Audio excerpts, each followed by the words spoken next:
കറുത്തുപോയ നേന്ത്രപ്പഴവും ഗോതമ്പ് പൊടിയും വെച്ചിട്ട് ആവിയിൽ തയ്യാറാക്കിയ നല്ലൊരു 4 മണി പലഹാരത്തിൻ്റെ റെസിപ്പിയാണ്. ഉണ്ടാക്കാൻ എളുപ്പമാണ്, അതുപോലെ തന്നെ നല്ല ഹെൽത്തിയാണ്. അപ്പോൾ എല്ലാവർക്കും ഒരുപോലെ ഇഷ്ടപ്പെടുന്ന ഒരു റെസിപ്പിയാണ് കേട്ടോ. എപ്പോഴും ഒരേപോലുള്ള സ്നാക്കൊക്കെ കഴിച്ച് മടുക്കുമ്പോൾ വെറൈറ്റി ആയിട്ടും ഹെൽത്തി ആയിട്ടും തീർച്ചയായിട്ടും ഒന്ന് ട്രൈ ചെയ്ത് നോക്കുക. അപ്പോൾ ഇതുപോലുള്ള സ്നാക്സൊക്കെ ഉണ്ടാക്കി കഴിഞ്ഞാൽ കറുത്തുപോയ പഴം കളയേണ്ട ആവശ്യമില്ല, നമുക്ക് നല്ല ഹെൽത്തി ആയിട്ട് തയ്യാറാക്കി എടുക്കാനും പറ്റും. അപ്പോൾ ഈ ഒരു റെസിപ്പി ഉണ്ടാക്കാൻ വേണ്ടി നമുക്ക് ഒരു നേന്ത്രപ്പഴമാണ് വേണ്ടുന്നത്. അപ്പോൾ ഇത് കാണുമ്പോൾ തന്നെ മനസ്സിലാകും നല്ല പോലെ കറുത്തുപോയ പഴമാണ്. ഇനി നമുക്ക് ഒരു പാൻ അടുപ്പത്ത് വെച്ച് കൊടുക്കാം. അതിലേക്ക് കുറച്ച് പശുനെയ്യ് ഒഴിച്ചു കൊടുക്കുന്നുണ്ട്. അപ്പോൾ നമ്മളിതിലേക്ക് ഏകദേശം ഒരു 1/2 ടീസ്പൂൺ നെയ്യ് മാത്രമേ ചേർത്ത് കൊടുക്കുന്നുള്ളൂ. ഇനി അതിലേക്ക് നമുക്ക് കുറച്ച് കാഷ്യൂനട്ടും അതുപോലെ തന്നെ കിസ്മിസും ചേർത്ത് കൊടുക്കണം. അപ്പോൾ ഇനി വേറെ ഏതെങ്കിലും നട്ട്സ് നിങ്ങളുടെ കയ്യിലുണ്ടെങ്കിൽ അതും കൂടിയും ചേർത്ത് കൊടുക്കാം. അപ്പോൾ എൻ്റെ അടുത്ത് ഇത് മാത്രമേ ഉള്ളൂ കേട്ടോ, അതുകൊണ്ടാണ് ഇത് ചേർത്ത് കൊടുത്തത്. അപ്പോൾ കാഷ്യൂനട്ട് ചേർത്തതിന് ശേഷം ഇത് നല്ലപോലെ ഒന്ന് റോസ്റ്റ് ആയതിന് ശേഷം മാത്രമാണ് നമ്മൾ കിസ്മിസ് ചേർത്ത് കൊടുക്കുന്നത്. അപ്പോൾ ഇതൊക്കെ ചേർത്ത് കൊടുത്തു കഴിഞ്ഞാൽ നമ്മൾ സ്നാക്സ് ഉണ്ടാക്കിയിട്ട് കഴിക്കുന്ന സമയത്ത് ഇതൊക്കെ ഇടയ്ക്ക് കടിക്കാൻ കിട്ടുമ്പോൾ നല്ല ടേസ്റ്റാണ്. അപ്പോൾ നമ്മളെ കാഷ്യൂനട്ടും മുന്തിരിയൊക്കെ നല്ലപോലെ ഒന്ന് ഫ്രൈ ആയി വന്നിട്ടുണ്ട്. ഇനി നമുക്ക് ഇതിലേക്ക് നേരത്തെ നമ്മൾ എടുത്തു വെച്ച പഴം ഉണ്ടല്ലോ, ഇതുപോലെ ചെറിയ പീസായിട്ട് ഒന്ന് കട്ട് ചെയ്ത് വെച്ചിട്ട് ഇതിലേക്ക് ചേർത്ത് കൊടുക്കുന്നുണ്ട്. പഴം അത്യാവശ്യത്തിന് പഴുത്തായതുകൊണ്ട് തന്നെ നമുക്കിത് ഒരുപാട് സമയമിട്ട് വഴറ്റേണ്ട ആവശ്യമൊന്നുമില്ല. അപ്പോൾ ചെറിയൊരു ഫ്ലെയിമിലിട്ടിട്ട് വേണം നമ്മളിത് വാട്ടിയെടുക്കാൻ വേണ്ടിയിട്ട്. അതുപോലെ തന്നെ മിക്സിയിൽ പഴം അരച്ചിട്ട് ചേർക്കേണ്ട ആവശ്യമില്ല. ഇതുപോലെ ചെറിയ കഷ്ണങ്ങളാക്കിയിട്ട് നമ്മൾ ഒരു സ്നാക്കിൽ ഇടുന്ന സമയത്ത് നല്ല ടേസ്റ്റ് ആയിരിക്കും കടിക്കുമ്പോൾ. അപ്പോൾ നമ്മളെ പഴം അത്യാവശ്യത്തിനൊന്ന് വാടി കിട്ടിയിട്ടുണ്ട്. അപ്പോൾ ഇനി നമ്മൾ ഇതിലേക്ക് ചേർത്ത് കൊടുക്കുന്നത് പഞ്ചസാരയാണ്. അപ്പോൾ പഞ്ചസാര താല്പര്യമില്ലാത്തവർക്ക് ശർക്കര പൊടിച്ചിട്ട് ചേർത്ത് കൊടുക്കാം, അല്ലെങ്കിൽ ശർക്കര പാനിയാക്കിയിട്ട് ചേർത്ത് കൊടുത്താലും മതി. അപ്പോൾ പഞ്ചസാര ഒരുപാട് ചേർക്കേണ്ട ആവശ്യമൊന്നുമില്ല, കാരണം നമ്മളെ പഴം നല്ല കറുത്ത് പോയിട്ട് നല്ല മധുരമുള്ള പഴമാണ്. അതുകൊണ്ട് നോക്കിയിട്ട് വേണം കേട്ടോ ചേർത്ത് കൊടുക്കാൻ. ഒരുപാടങ്ങ് ചേർത്തിട്ട് ഒരുപാട് മധുരമായി കഴിഞ്ഞാൽ ഭയങ്കര ഇതായിട്ട് ടേസ്റ്റ് കുറയും. ഇനി നമ്മൾ ഈ ഒരു മധുരമൊക്കെ ഒന്ന് ബാലൻസ് ചെയ്ത് കിട്ടാൻ വേണ്ടിയിട്ട് ഒരു നുള്ള് ഉപ്പും കൂടി ചേർത്ത് കൊടുക്കുന്നുണ്ട്. അതുപോലെ നല്ലൊരു ഫ്ലേവറിന് വേണ്ടിയിട്ട് ഏലക്ക പൊടിച്ചതും ചേർത്ത് കൊടുക്കുന്നുണ്ട്. അതുപോലെ തന്നെ ജീരകപ്പൊടിയും ചുക്ക് പൊടിയും ഒക്കെ നിങ്ങളുടെ അടുത്ത് ഉണ്ടെങ്കിൽ ഇത്തിരി ചേർത്ത് കൊടുത്തു കഴിഞ്ഞാലും നല്ല ടേസ്റ്റാണ്. അപ്പോൾ എൻ്റെ അടുത്ത് ഏലക്കപ്പൊടി മാത്രമേ ഉള്ളൂ, അതുകൊണ്ട് ഒരിത്തിരി ഞാനിതിലേക്ക് ചേർക്കുന്നുണ്ട്. അപ്പോൾ പഞ്ചസാര ചേർത്ത് കഴിഞ്ഞാൽ പഴമായിട്ട് നല്ലപോലെ യോജിച്ചിട്ട് ഇതൊന്ന് ലൂസായി വരും കേട്ടോ, നല്ലോണം ഇത് അടിഞ്ഞ പോലെ ആകും. അപ്പോൾ ഈ ഒരു സമയം വരെ നമ്മൾ നല്ലപോലെ ഒന്ന് മിക്സ് ചെയ്ത് കൊടുക്കണം. ഇനി നമ്മളിതിലേക്ക് ചേർത്ത് കൊടുക്കുന്നത് തേങ്ങയാണ്. ഏകദേശം ഒരു 1/4 കപ്പ് മുതൽ 1/2 കപ്പ് വരെ നല്ല ഫ്രഷ് ആയിട്ടുള്ള തേങ്ങ ചേർത്ത് കൊടുക്കാം. അപ്പോൾ തേങ്ങ ചേർത്ത് കൊടുത്താലും ഒരു പ്രത്യേക രുചി തന്നെ കേട്ടോ. അപ്പോൾ തേങ്ങയും ചേർത്തിട്ട് നമുക്ക് ഈ പഴവും തേങ്ങയും നല്ലപോലെ യോജിച്ച് വരുന്നവരെ വീണ്ടും ഒന്ന് മിക്സ് ചെയ്തെടുക്കണം. അതുപോലെ തന്നെ നമുക്ക് ഇതിന് വേണ്ടിയിട്ട് ഒരു മാവ് തയ്യാറാക്കാനുണ്ട്. അപ്പോൾ നമ്മളൊരു ഫില്ലിംഗ് ആണ് ഇതിൽ ചെയ്തെടുക്കുന്നത്. അപ്പോൾ അതുകൊണ്ട് ഈ ഫില്ലിംഗ് നല്ല ടേസ്റ്റിൽ തയ്യാറാക്കിയാൽ മാത്രമേ നമുക്ക് ആ ഒരു സ്നാക്ക് നല്ല ടേസ്റ്റായിട്ട് കിട്ടുള്ളൂ. അപ്പോൾ നമ്മൾ തേങ്ങയും പഴമൊക്കെ ഇതുപോലെ ഒരു സ്പാറ്റിൽ വെച്ചിട്ട് നല്ല പോലെ ഒന്ന് മിക്സ് ചെയ്ത് കൊടുക്കുന്നുണ്ട്. അപ്പോൾ പഴം കുറച്ച് പഴുപ്പ് കുറവുള്ളതൊക്കെ ആണെങ്കിൽ നിങ്ങൾക്ക് നല്ല പോലെ ഒന്ന് ഉടച്ചു കൊടുക്കാം. അപ്പോൾ ഇത് രണ്ടും നല്ല പോലെ ഒന്ന് ചേർന്ന് കിട്ടിയാലേ ടേസ്റ്റ് ഉണ്ടാവുള്ളൂ കേട്ടോ. അപ്പോൾ ഇത് നമ്മൾ നല്ലോണം ഒന്ന് ഉടച്ചെടുത്തിട്ടുണ്ട്. ഇത്രയും നമുക്ക് മതിയാകും.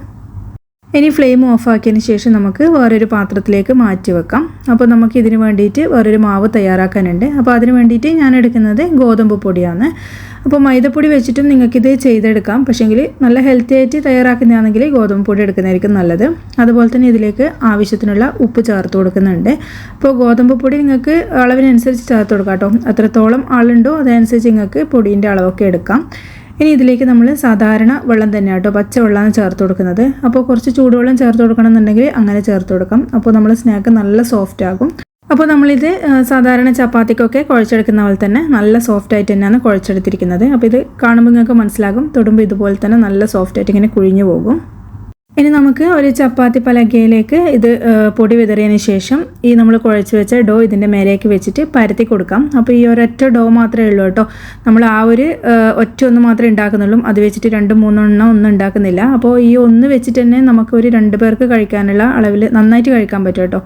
അപ്പോൾ അതുകൊണ്ട് ആളുകളുള്ളതിനനുസരിച്ചിട്ട് നിങ്ങൾക്ക് ഇതിൻ്റെ ആ ഒരു പൊടീൻ്റെ അളവൊക്കെ എടുക്കാമെന്ന് ഞാൻ നേരത്തെ പറഞ്ഞത്. അപ്പോൾ ഇനി ഇതിലേക്ക് പൊടി നല്ലോണം ഒന്ന് പ്രസ് ചെയ്തിട്ട് നമ്മൾ ചപ്പാത്തിക്ക് പരത്തുന്ന പോലെ തന്നെ ഇതൊന്ന് പരത്തിയെടുക്കാം. അപ്പോൾ നല്ല നേർങ്ങനെ തന്നെയാണ് നമ്മൾ പരത്തിയെടുക്കുന്നത്. അപ്പോൾ ഇതാ ഇങ്ങനെ പരത്തിയെടുത്തിട്ടുണ്ട്. ഇനി നമ്മൾ നേരത്തെ തയ്യാറാക്കി വെച്ച ആ ഒരു മിക്സ് ഉണ്ടല്ലോ, നേന്ത്രപ്പഴവും ആ ഒരു തേങ്ങയൊക്കെ ചേർത്ത മിക്സ്, അത് നമുക്കിതിലേക്ക് മുഴുവനായിട്ടും ഇട്ട് കൊടുക്കാം. അത് ഏകദേശം നല്ലപോലെ ഒന്ന് തണുത്തതിന് ശേഷം മാത്രം വേണം നമുക്ക് ഇതിലേക്ക് വെച്ച് കൊടുക്കാൻ. അല്ലെങ്കിൽ ചൂടോടുകൂടി ഇതിലേക്ക് ഇട്ട് കഴിഞ്ഞ് കഴിഞ്ഞാൽ നമ്മളിത് ഒന്ന് റോൾ ചെയ്തെടുക്കുന്നതാണ്. അപ്പോൾ റോൾ ചെയ്യുമ്പോൾ ചിലപ്പം പൊട്ടിപ്പോകാനുള്ള സാധ്യതയുണ്ട്. അപ്പോൾ മിക്സ് ഇതിലേക്ക് ഇട്ടതിന് ശേഷം നമ്മൾ എല്ലാ ഭാഗത്തും ഒരുപോലെ ഒന്ന് സ്പ്രെഡ് ചെയ്ത് കൊടുക്കുന്നുണ്ട്. ഇതിൻ്റെ എല്ലാ ഭാഗത്തും എത്താൻ വേണ്ടിയിട്ടാണ്. അപ്പോൾ ഇതുപോലെ നല്ലപോലെ ഒന്ന് സ്പ്രെഡ് ചെയ്ത് കൊടുക്കാം. ഇനി നമുക്ക് ഒരറ്റത്ത് നിന്ന് ഇതുപോലെ എടുത്തിട്ട് ഒന്ന് റോൾ ചെയ്തെടുക്കാം. അപ്പോൾ റോൾ ചെയ്തെടുക്കുമ്പം സാവധാനത്തിൽ വേണം ചെയ്തെടുക്കാൻ വേണ്ടിയിട്ട്. ചിലപ്പോൾ അടിയിലൊക്കെ പറ്റിയിട്ടുണ്ടെങ്കിൽ പൊട്ടിപ്പോകാനുള്ള ചാൻസ് ഉണ്ട്. അപ്പോൾ ഈ രണ്ട് സൈഡും ഇതുപോലെ നമുക്ക് ഒന്ന് മടക്കി കൊടുക്കാം. അപ്പോൾ ആ ഒരു മാവ് ഇതുപോലെ ഒന്ന് ചെയ്ത് കൊടുത്താൽ മതി. അപ്പോൾ അറ്റം നമുക്ക് ഒരു ഇതായിട്ട് കിട്ടരുത്, ഹോൾ പോലെ കിട്ടരുത്. അപ്പോൾ അതുകൊണ്ട് രണ്ട് ഭാഗവും ഒന്ന് ക്ലോസ് ചെയ്ത് കൊടുക്കണം. അപ്പോൾ ഇതുപോലെ ഒന്ന് ചെയ്തെടുത്തിട്ട് ഇതുപോലെ ഒന്ന് ഷേപ്പാക്കി എടുക്കുന്നുണ്ട്. അപ്പോൾ ഇത് നമ്മളെ കല്ലിൽ പറ്റുന്നതെന്ന് തോന്നുന്നുണ്ടെങ്കിൽ കുറച്ച് പൊടിയിട്ടിട്ട് ആ പൊടിയിൽ എല്ലാം കൂടി ഒന്ന് റോൾ ചെയ്തെടുത്താൽ മാത്രം മതിയാകും കേട്ടോ. അപ്പോൾ അല്ലെങ്കിൽ നമുക്ക് ചിലപ്പോൾ പൊട്ടിപ്പോകാനുള്ള സാധ്യതയുണ്ട്. അപ്പോൾ പൊട്ടിപ്പോകുമ്പോൾ നമ്മുടെ ഉള്ളിലുള്ള ഫില്ലിങ് പുറത്തേക്ക് വരും. അപ്പോൾ ഇതാ ഞാനൊന്ന് കുറച്ച് പൊടിയിൽ ഒന്ന് റോൾ ചെയ്തെടുത്തിട്ടുണ്ട്. അതിനുശേഷം നമ്മൾ ചെയ്യുന്നത് അതിൻ്റെ അറ്റത്തുനിന്ന് ഒരു കത്തി വെച്ചിട്ട് ഇങ്ങനെ കട്ട് ചെയ്ത് കൊടുക്കുക ചെയ്യുന്നത് കേട്ടോ. അപ്പോൾ അധികം തിക്കായിട്ട് കട്ട് ചെയ്തെടുക്കരുത്. അപ്പോൾ ഈ അറ്റത്തെ ഭാഗത്ത് നമുക്കിതുപോലെ ആ ഒരു അറ്റം ക്ലോസ് ചെയ്തിട്ടല്ലേ നമ്മളുള്ളത്. അപ്പോൾ അത് കുറച്ച് തിക്കായിട്ട് ഉണ്ടാകുക. അത് അങ്ങ് നമുക്ക് കുറച്ച് മാറ്റി വെക്കാം. ഇനി ബാക്കിയുള്ള ഭാഗം നല്ല നേർങ്ങനെ തന്നെ കട്ട് ചെയ്തെടുക്കണം. അധികം മാവ് വരാത്ത രീതിയിൽ വേണം കട്ട് ചെയ്തെടുക്കാൻ വേണ്ടിയിട്ട്. അപ്പോൾ നമ്മളിത് ആവിയിൽ വേവിച്ചെടുക്കുന്നതാണ്. അതുകൊണ്ട് മാവിന് കട്ടി ഉണ്ടായി കഴിഞ്ഞാലും കുഴപ്പമൊന്നുമില്ല. ഇനിയിപ്പോൾ നിങ്ങൾക്ക് എണ്ണയിൽ വേണമെങ്കിൽ ഇത് ഫ്രൈ ചെയ്തെടുത്താലും മതി. അപ്പോൾ ഹെൽത്തായിട്ട് തയ്യാറാക്കുന്നതാണെങ്കിൽ ആവിയിൽ വെച്ചിട്ട് തയ്യാറാക്കുന്നതായിരിക്കും നല്ലത്. അപ്പോൾ നമ്മൾ ആവിയിൽ വേവിച്ചെടുക്കുമ്പോഴാണ് ഇത് കഴിക്കാൻ ഒരു പ്രത്യേക ടേസ്റ്റും ഉള്ളത്. ഇനിയിപ്പോൾ ഇതെല്ലാം നമ്മൾ ഇതുപോലെ ഒന്ന് കട്ട് ചെയ്തെടുത്തിട്ടുണ്ട്. ഇനി നമുക്ക് ഓരോന്നും എടുത്തിട്ട് അതിന് നല്ലൊരു ഷേപ്പ് ആക്കി കൊടുക്കാം. അപ്പോൾ ഇതുപോലെ ഓരോന്നും എടുത്തിട്ട് ഇങ്ങനെ ചെയ്തെടുക്കുന്നുണ്ട് കേട്ടോ. കാരണം അതിൻ്റെ അറ്റത്തുനിന്ന് നമ്മളെ ആ ഒരു ഫില്ലിംഗ് ഒന്നും പുറത്തേക്ക് വരാണ്ടിരിക്കാൻ വേണ്ടിയിട്ടാണ്. രണ്ടറ്റവും നമുക്ക് ഇതുപോലെ ഒന്ന് പ്രസ് ചെയ്ത് കൊടുക്കാം. അപ്പോൾ അതിൻ്റെ ഉള്ളിലുള്ള ആ ഒരു ഫില്ലിങ് അതിൻ്റെ ഉള്ളിൽ തന്നെ നിന്നോളും. അപ്പോൾ ഇതെല്ലാം നമുക്ക് അതുപോലെ ചെയ്തെടുക്കാം കേട്ടോ. ഇത് കാണാനും നല്ല ഭംഗിയാണ്. കുട്ടികൾക്കൊക്കെ ഇടയ്ക്ക് ഇതുപോലെ ഉണ്ടാക്കി കൊടുത്തു കഴിഞ്ഞാൽ അവർക്കിത് കാണുമ്പോൾ കഴിക്കാനും നല്ലൊരു ഇൻട്രസ്റ്റ് ഉണ്ടാകും. അതുപോലെ തന്നെ കറുത്തുപോയ പഴമൊന്നും കളയേണ്ട ആവശ്യമില്ല. നല്ലൊരു ഹെൽത്തി ആയിട്ടുള്ള സ്നാക്ക് നമുക്ക് തയ്യാറാക്കി എടുക്കുകയും ചെയ്യാം. അപ്പോൾ നമ്മളിത് ആവിയിൽ വെച്ചിട്ടാണ് തയ്യാറാക്കി എടുക്കുന്നതെന്ന് പറഞ്ഞു. അതുകൊണ്ട് തന്നെ ഞാനൊരു പാത്രം അടുപ്പത്ത് വെച്ചിട്ട് ഒരു റിങ് വെച്ചിട്ടുണ്ടായിരുന്നു കേട്ടോ. അതിൻ്റെ മേലെ പ്ലേറ്റ് വെച്ച് കൊടുത്തിട്ടുണ്ട്. അതിലേക്ക് കുറച്ച് എണ്ണ പുരട്ടി കൊടുക്കണേ. അല്ലെങ്കിൽ നമ്മൾ ആവിക്ക് വെച്ച് വേവിച്ച് കഴിഞ്ഞ് കഴിഞ്ഞാൽ അത് പാത്രത്തിൽ നിന്ന് എടുക്കാൻ ബുദ്ധിമുട്ടായിരിക്കും പറ്റിയിട്ട്.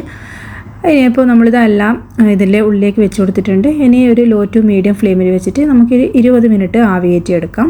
അപ്പോൾ 20 മിനിറ്റ് കഴിഞ്ഞിട്ടുണ്ട് കേട്ടോ. അപ്പോൾ നമ്മളെ സ്നാക്ക് നല്ല അടിപൊളിയായിട്ട് തന്നെ വെന്ത് കിട്ടിയിട്ടുണ്ട്. ഇനി ഇത് നമുക്ക് അടുപ്പത്ത് നിന്ന് വാങ്ങിക്കൊടുക്കാം. അപ്പോൾ നമ്മൾ പഴം വാട്ടിയെടുത്തതാണെങ്കിലും നമ്മൾ ഗോതമ്പ് നമ്മൾ തയ്യാറാക്കി എടുത്തിട്ടില്ല. അതുകൊണ്ട് തന്നെ അത്രയും ടൈം വേണം കേട്ടോ ഇത് ഗോതമ്പൊന്ന് വെന്ത് കിട്ടാൻ വേണ്ടിയിട്ട്. അല്ലെങ്കിൽ ഒരു പച്ചച്ചോവ ഉണ്ടാകും. അപ്പോൾ നമ്മളെ സ്നാക്ക് നമുക്ക് വാങ്ങിയിട്ടൊന്ന് തണുത്തതിന് ശേഷം സെർവ് ചെയ്യാം. അപ്പോൾ നല്ല ടേസ്റ്റിയാണ്. നമ്മൾ ഈ ഉള്ളിലുള്ള ഫില്ലിങ് പഴവും തേങ്ങയും അതുപോലെ കിസ്മിസും അണ്ടിപ്പരിപ്പും ഒക്കെ ഉള്ളതുകൊണ്ട് തന്നെ നല്ല ടേസ്റ്റാണ് കഴിക്കാൻ വേണ്ടിയിട്ട്. പ്രത്യേകിച്ച് ഗോതമ്പിൻ്റെ സ്നാക്കൊക്കെ നിങ്ങൾക്ക് അറിയാമല്ലോ, കഴിക്കാൻ നല്ല ടേസ്റ്റ് ആയിരിക്കും. അപ്പോൾ വീഡിയോ ഇഷ്ടമായാൽ തയ്യാറാക്കി നോക്കാൻ മറക്കല്ലേ. താങ്ക്